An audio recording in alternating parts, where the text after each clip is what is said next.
Muito bem, estamos aqui em Bauru, no Bosque da Comunidade, um local muito turístico, né? Muito visitado, perdão, aqui na cidade de Bauru, estado de São Paulo, Brasil, o pessoal de fora, né? E a TV Educação está tendo a honra e o privilégio de fazer uma entrevista, né, formada em psicologia, Iramaia Hanai, é isso? Iramaia Hanai Galerani. Além de tudo, ela é irmã da nossa querida Kaena Galerani também, a nossa modelo, atriz, que é já famosésima lá no México, muito famosa no México, e já está partindo para os Estados Unidos, com a graça de Deus. E através da Kaena, tivemos a oportunidade de conhecer Iramaia e resolvemos trazê-la aqui para o Bosque da Comunidade de Bauru para fazer uma boa entrevista com ela. Muito bem, iniciando então nossa entrevista com a nossa psicóloga Iramaia Galerani. Galerani. Uhum. Muito bem. E quando na verdade você sentiu que a psicologia era o grande negócio, era aquilo que estava na sua alma? Olha, essa sensação me veio no meio da graduação, quando dos primeiros atendimentos com as pessoas, enfim, dos primeiros contatos com o material também que a gente lia, porque a todo momento a gente aprendendo em relação ao ser humano mesmo, né? Suas fraquezas, os seus mistérios, os seus desejos, e isso é realmente encantador. Então, nesse processo é que eu fui me apaixonando por essa profissão. Você falou em graduação, você iniciou em 2007? Isso. Na UEM. Fala um pouquinho sobre a UEM. Bom, a UEM é a Universidade Estadual de Maringá, é considerada a melhor universidade do Paraná. Parabéns aí, Maringá. Tem sim, né, as suas dificuldades, mas eu acredito que forma, sim, ótimos profissionais. Eu entrei em 2007, me formei em 2011 e depois eu fiz a especialização e agora estamos aqui em Bauru. Isso. Para colocar em prática tudo isso que foi aprendido. Né? Bauru, a sua mãe mora aqui já há muito tempo? Isso, a minha mãe mora aqui desde os meus 10 anos de idade, nós nos mudamos para cá, de São Bernardo do Campo, e estamos bem estabelecidos por aqui. Ela trabalha na rede bancária, pelo que você falou. Como é que ela chama? Angélica. Dona Angélica, um nome tão fácil da gente gravar, por que a senhora foi colocar nomes tão complicados, né? Pois é. O nome das suas irmãs? A Kaena é a irmã do meio e Natara é a mais nova. Olha aí, gente, Kaena, que é a nossa atriz, modelo famosíssima lá, ou famosérrima, não sei como no é que México. fala. No México, já meio que preparando as malas para os Estados Unidos. Também estamos fazendo um trabalho com a Kaena. Kaena, um beijão para você, obrigado pela oportunidade que você está nos dando de trabalhar a sua carreira, de ajudar na sua carreira. E a outra que eu não conheci ainda?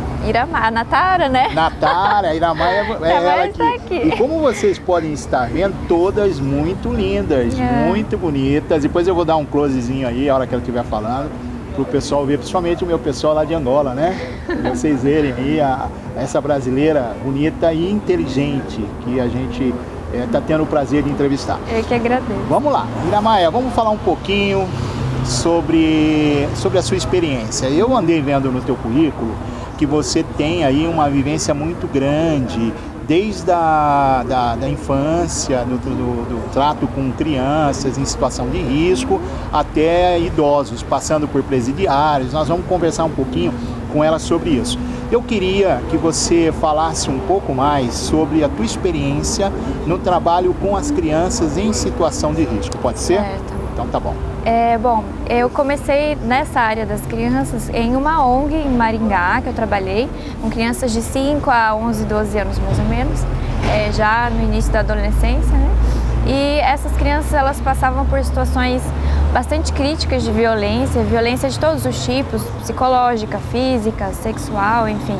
E essas crianças chegavam machucadas todos os dias na ONG e demandando uma atenção, um carinho que ia além daquilo que havia sido aprendido na graduação, né? Foi preciso uma sensibilização de toda a equipe para que essas crianças fossem atendidas da maneira mais adequada.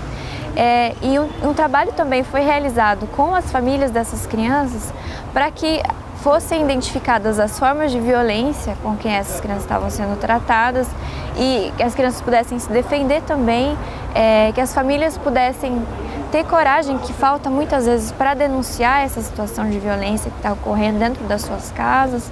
Enfim, nós fizemos um trabalho muito bacana nesse sentido, né? E também em relação a questões de garantias de direitos, nós tínhamos uma equipe também do serviço social, administração, pedagogia, que auxiliava nesse sentido também. Ok, sem dizer, obviamente, o nome dessa ou daquela ONG, nós temos feito um trabalho na África, você está acompanhando pelo Facebook, YouTube, Flickr, enfim, pela internet. E a grande emoção nossa na África tem sido a preparação das ONGs, né, das ONGs, para que elas estejam cada vez mais preparadas para atender essa demanda, né, essa necessidade. As ONGs no Brasil também precisam dessa preparação. Como que você tem visto? Quais seriam as principais necessidades, especialmente na tua área e não também, das ONGs no Brasil? Olha, eu acho que é prioritariamente uma questão financeira, né? Porque nós saímos da graduação preparados para trabalhar com essas pessoas, preparados assim. É claro que nós precisamos de uma especialização um estudo além, mas a questão nós temos o trabalho para realizar, mas existem muitos impedimentos, né, nessas ONGs para que nosso trabalho seja realizado. E esses impedimentos são principalmente estruturais, financeiros. Existem muitos projetos que podem ser colocados em prática, mas faltam recursos, falta espaço, faltam muitas coisas, né? E essa falta, na sua opinião, é um pouco por falta de preparação dos dirigentes da ONGs, um pouco pela falta de estrutura, consciência dos empresários? Como que você vê isso? Olha, eu acho que depende de cada instituição, né? Eu acho que eu passei por 3 já, e então eu acho que depende do olhar do presidente, das características das pessoas que estão dirigindo, quais são os objetivos daquela ONG, né? Então eu acho que vai depender também do caráter, principalmente das pessoas que estão lá, porque é um trabalho muito humano, que exige uma sensibilidade, um olhar diferenciado, né? Iramaia, no nosso café da manhã, no France Café aqui de Bauru, né, eu vi que você falou muito sobre a psicologia na justiça, é isso? Psicologia jurídica. Jurídica, perdão, gente, psicologia jurídica. Eu gostaria que você falasse um pouco mais, inclusive, pelo que você me confidenciou, é uma área que você quer atuar muito, né? E eu queria que você falasse um pouco mais, para quem está nos assistindo, sobre a psicologia jurídica, pode ser? Sim. Então, Celso, a psicologia jurídica é basicamente a psicologia atrelada ao direito, mas não é só isso, né? É preciso que se entenda as relações de poder que se entremeiam entre o cliente, o advogado, por exemplo, o casal que quer adotar uma criança e o juiz. Então, muitas vezes, o psicólogo ele é chamado à área da justiça para que ele dê a sua avaliação em relação às pessoas envolvidas naquele interjogo, que é o que ocorre no âmbito da justiça. Existem várias áreas nesse campo jurídico, como eu acabei de dizer, né? A avaliação para saber se um casal está apto ou não poderia estar apto ou não a adotar uma criança, com qual pai ou outra pessoa da família a criança poderia estar vivendo, se a pessoa pode se responsabilizar por um delito que ela cometeu, entender as questões sociais que envolvem o cometimento de um delito, que é o que eu fazia no meu último trabalho. Então, é esse entendimento que envolve as questões da justiça.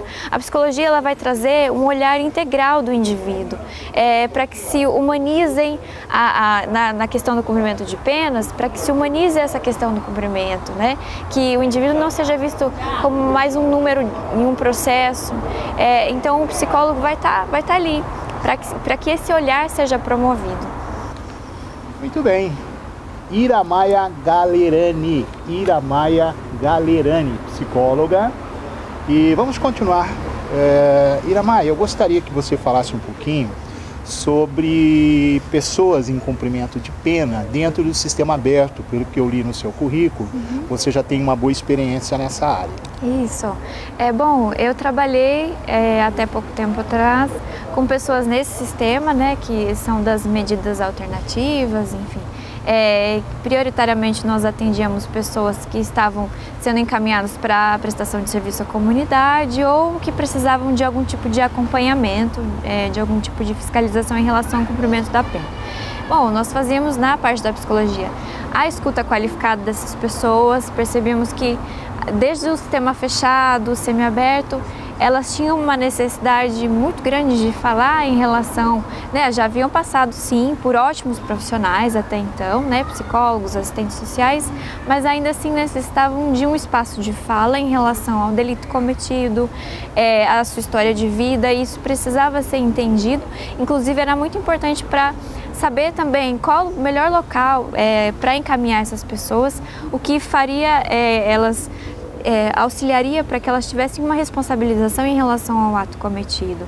E também fazemos uma análise não só psicológica, mas social também, para analisar as necessidades de encaminhamento para a rede socioassistencial dessas pessoas, quais os direitos precisariam ser garantidos, enfim, priorizar a dignidade dessa pessoa que nós estávamos atendendo. Como havia dito, promover esse olhar integral e humanizado em relação a essa pessoa no atendimento. Basicamente é uma reinserção dessas pessoas no convívio da sociedade. Exatamente. É justamente o que diz na legislação, inclusive, né? Essas pessoas sendo reinseridas, né? Mas esse termo até tem algumas controvérsias, porque essa pessoa, ainda que esteja no sistema fechado, ela está em sociedade, né? Então, mas de alguma maneira que ela seja inserida novamente nesse contexto que nós vivemos. E assim, a rejeição, quando ocorre, ela já começa na própria família. Olha, tinham muitas pessoas atendidas que tinham um bom parâmetro familiar, sim, mas muitas delas, o que nós vemos são restrições sociais, muito. Mais do que na família? Olha, do que eu atendia, era mais ou menos isso, sim. Tinha, ou ainda que a referência fosse uma esposa, um esposo, né, ou uma mãe, uma tia, um avô, mas era falta de emprego, falta de estudo, tinha também, né, essas questões familiares. Dentro da análise que a gente tem feito assim, durante a vida, que a gente assim, já tem um trabalho na área social, a gente percebe que a maioria das pessoas que acabam presas, né, a maioria presa, ocorre muito por não ter tido uma família, não ter tido uma educação. Na sua visão, quais seriam as principais razões para que a pessoa acabe num presídio? Olha, isso é uma pergunta realmente complexa, né? Mas eu acho que é a falta de fatores que dignificam o homem mesmo. O estudo, o trabalho, são todos esses fatores que você falou agrupados, que a falta deles é que vai contribuir para que o indivíduo vá cometer determinado ato delituoso. Bom, eu costumo pensar, e né, a faculdade, a graduação me ensinou a pensar assim também. Hoje, nós vivemos numa sociedade neoliberal que nos faz acreditar que a culpa pela nossa falta de oportunidades é nossa. Mas, na verdade, digamos, não existe oportunidade para todos. Senão todos estariam empregados nos melhores empregos, todos estariam nas melhores universidades. Então, nem todos têm a condição de estudar ou trabalhar ou realizar atividades de lazer, enfim, conhecer o mundo que a gente tem à nossa disposição, e faltam oportunidades, sim, e essas oportunidades precisam ser oferecidas para essas pessoas. Posso entender, uma vez como governante, que se eu criar condições de igualdade para todos, eu vou reduzir muito o meu custo com prisões, com, enfim, tráfico, essa coisa toda. Havendo escola, havendo uma base de emprego, eu melhoro as condições do povo. Com certeza. Inclusive, eu acompanho alguns políticos do Paraná, de São Paulo, enfim, do Brasil, que eles têm trabalhado em relação à arte, à cultura, ao esporte, à profissionalização, ao estudo, e isso tem diminuído sim a reincidência criminal. Inclusive no trabalho, no meu antigo trabalho, existia na equipe uma pedagoga e fazia toda a diferença em relação ao trabalho realizado. Você falou em pedagoga. Dentro de um trabalho sinérgico, que você também já falou para a gente aqui, quais seriam as profissões que você entende que tem que estar forçosamente agregadas ao profissional da psicologia? Olha, junto ao psicólogo, o assistente social, o pedagogo, nós tínhamos também o advogado, né? O administrador nessa equipe no meu trabalho. Mas eu acredito que todas as profissões têm um olhar a oferecer a mais para a psicologia, porque a psicologia está dentro desses campos também, né? Dentro de uma empresa ou dentro de uma fábrica, está lidando com a engenharia. Então, assim, dependendo da área que você tiver, do local que você tiver, a psicologia ela sempre tem um campo, um espaço, um conhecimento para contribuir. Perfeito. Vamos falar agora um pouquinho sobre os casais, os relacionamentos. A gente tem observado que de um tempo para cá a quantidade de pessoas divorciadas, separadas, acaba sendo muito grande. Você não acha que os casais poderiam estar usando mais o serviço do psicólogo para poder se entenderem durante os vários anos, né? Eu até aproveito para parabenizar a minha esposa, porque não é fácil me aguentar, não. E ela não foi no psicólogo, então tem que dar os parabéns à dona Miriam. Mas, assim, dentro do âmbito da convivência dos casais, o que você acha que pode ser feito pelo psicólogo para dar mais durabilidade a essas relações, menos crianças órfãos, que acaba virando órfão, né? Porque não fica nem com um com o outro. O que você poderia nos dizer? Olha, eu acho que nós deveríamos trabalhar prioritariamente com uma questão cultural. Eu estudo bastante Bauman, que fala das relações líquidas, né? Então, nós temos hoje vínculos muito frágeis. E esses vínculos eles precisam estar melhor estruturados. A importância em relação ao outro, o senso de coletivo foi se perdendo. Há um individualismo muito grande. Então, diante da primeira dificuldade, as pessoas tendem a se afastar, a não lidar com aquela questão, se responsabilizando por ela.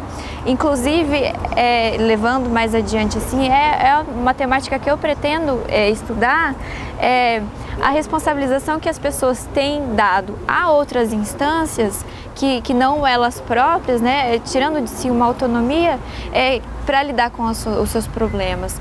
É o que a gente chama de judicialização da vida.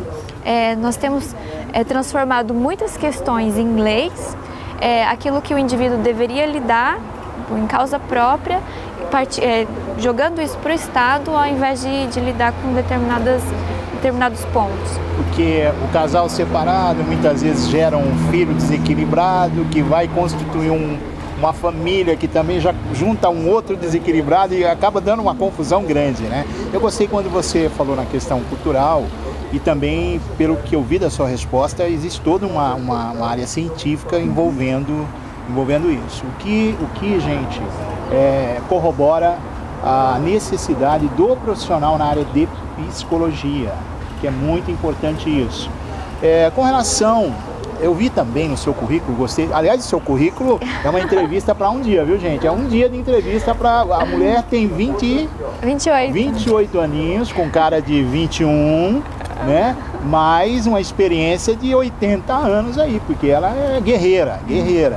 E eu vi algo, assim, entre outras coisas, o trabalho que você também fez na área, eu não sei se é funcional que fala, das empresas, de organizacional. Você pode nos falar alguma coisa? Sim, bom, na área organizacional, nós fazemos prioritariamente durante, né, a graduação, eu fiz um estágio de 1 ano, várias funções, né? Fizemos descrição de função e análise de cargos, que é extremamente importante para a contratação, porque aí você sabe traçar o perfil daquela vaga, né? E qual profissional você gostaria de ter na sua instituição, quais são as habilidades que poderiam ser treinadas num funcionário que já está trabalhando naquela instituição, entrevista de seleção e desligamento, treinamentos, enfim, o campo do psicólogo organizacional é bastante vasto. Que, aliás, é a praia da nossa querida Gislaine Magrini, que você já conheceu aqui em Bauru, Já né? conheci. A Gislaine, aliás, é a dona da Ocupacional RH, né? Quem está precisando de emprego aí, quem precisa se colocar, as empresas que estão precisando de bons funcionários, não deixem de procurar ocupacionalrh.com.br. ocupacionalrh.com.br. Gislaine Magrini, ela é a cara, ela sabe tudo. Bom, vamos continuar aqui. Nós já falamos da sua experiência com o trabalho junto a crianças, né? Crianças em situação de risco. Já falamos sobre o pessoal que vive no sistema semiaberto. Aberto, né? É diferente do semiaberto, ela já explicou. Desculpa a ignorância do entrevistador. Mas, enfim, o que mais que está faltando a gente falar sobre a sua experiência, que você gostaria de deixar um recado? Olha, eu agora em Bauru eu estou com a clínica, né? Eu acredito que estou aberta, né, às pessoas que tiverem interesse em fazer esse tipo de atendimento. Eu sou suspeita para dizer, né? Mas a psicologia, ela contribui sobremaneira em relação a como a pessoa enxerga as questões que estão sendo vivenciadas por ela, a elaboração de determinados sofrimentos, seja uma condição de trabalho, uma relação familiar ou com um parceiro amoroso, enfim. A psicologia está aí para contribuir o ser humano, para que o ser humano tenha uma qualidade de vida melhor, né? E, enfim, estamos aí. Agora eu vou sair um pouquinho do mundo da psicologia. E eu gostaria que você falasse um pouquinho para os nossos telespectadores que estão nos vendo aí em várias partes do mundo, Angola, México, Estados Unidos, Áustria, enfim, Brasil. Eu queria que você falasse um pouquinho sobre uma pessoa que você conhece muito bem, chamada Caena. Caena Galerani, sua irmã. Sim. Bom, a minha irmã, eu sou uma das maiores fãs dela. Ela é uma pessoa incrível, que eu costumo dizer a ela mesma, não só bonita por fora, mas é lindíssima por dentro. Uma pessoa muito humilde, como o próprio César já disse algumas vezes durante as nossas conversas. Enfim. É uma pessoa que tem muito a oferecer. Ela é um modelo e atriz no momento no México e está assim caminhando para mudar, né, o seu ritmo de trabalho, o seu campo de trabalho, indo para os Estados Unidos. Mas é uma pessoa que tem muito conhecimento em relação a si mesma também. Uma coisa que, lendo o currículo dela, trabalhando já algumas tecnologias para auxiliá-la, né, nessa nova empreitada, eu pude ver assim claramente que a Caena é uma guerreira. É uma pessoa que todo mundo pensa que a vida das pessoas que são bonitas, loiras, olhos verdes, é tudo fácil, e não é. Eu vi o quanto ela teve que batalhar, né? As dificuldades que ela teve que viver para chegar onde ela já está chegando. Sim. E para ir mais para frente ainda, né? Algumas pessoas se corrompem, algumas pessoas se vendem, e não é o caso da Caena. A Caena tem uma integridade moral, integridade que salta aos olhos. Eu posso dizer que tem uma contribuição da mamãe aí, claro, né? Fala um pouquinho da mamãe também. Bom, minha mãe, a gente costumava dizer que ela era meio militar, assim, em casa. Até ela tinha orgulho de dizer que os amigos dela achavam que a gente tinha sido criada em colégio interno, como dizia antigamente. Porque sempre foi muito exigido que nós tivéssemos muito respeito, educação, tivéssemos uma construção, um caráter que fosse, sim, elogiável, principalmente pela minha mãe, né? E ela é uma pessoa muito bondosa, Minha mãe tem um coração enorme, então foi isso que ela nos ensinou. Quando a gente, infelizmente, nós temos sim nossas limitações, nossos defeitos, e não é a todo momento que a gente consegue colocar em prática aquilo que ela nos ensinou, mas ter um respeito em relação ao outro e a condição do outro também, que nem sempre é igual à nossa, pode ser melhor, pode ser pior, mas sempre valorizar aquilo que o outro tem a nos oferecer. Muito bem, então com esse depoimento de uma filha apaixonada pela mãe, nome dela mesmo? Angélica. Angélica, a mãe de nome fácil, com filhas com nome complicado, né? Caena, Iramaia e a... Natara. Natara, olha, é para quebrar o entrevistador mesmo. Mas, gente, eu gostaria de agradecer, né, a Iramaia pela disponibilidade dela em dar essa entrevista para a TV Educasat, uma TV que humildemente está sendo muito vista. Nós temos aí hoje um blog que é o mais visto da África, com mais de 150 mil visualizações. Eu acredito que muito em breve a gente vai estar na casa dos milhões de visualizações. E algo que fazemos com amor porque não só trazemos a cultura africana, em especial a angolana, para o Brasil e outros países, como levamos essa cultura brasileira, essas pessoas também para a África. E isso para nós é muito importante. Então agradeço muito. Uma manhã de sábado aqui em Bauru, no Bosque da Comunidade. Iniciamos a nossa conversa no France Café.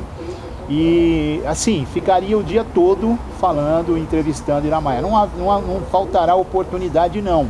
Nós teremos outras oportunidades, mas agradeço a Deus por ter conhecido essa família maravilhosa e estar conhecendo mais ainda. E é uma felicidade muito grande, né? Hoje, dia 31 de maio, meu aniversário foi no dia 28, mas vai até domingo pelo jeito, porque não para de chegar cumprimentos. E isso para mim é uma felicidade muito grande, porque existem coisas que o dinheiro não compra.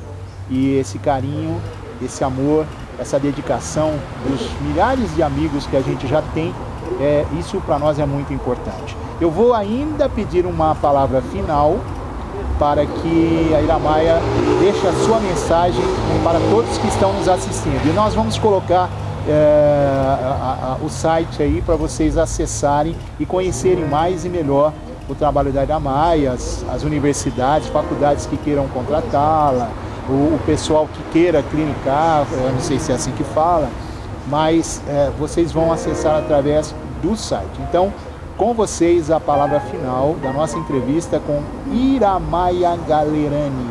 Iramaia Galerani. Bom, para finalizar, eu agradeço imensamente a oportunidade de falar um pouquinho sobre mim, sobre o meu trabalho.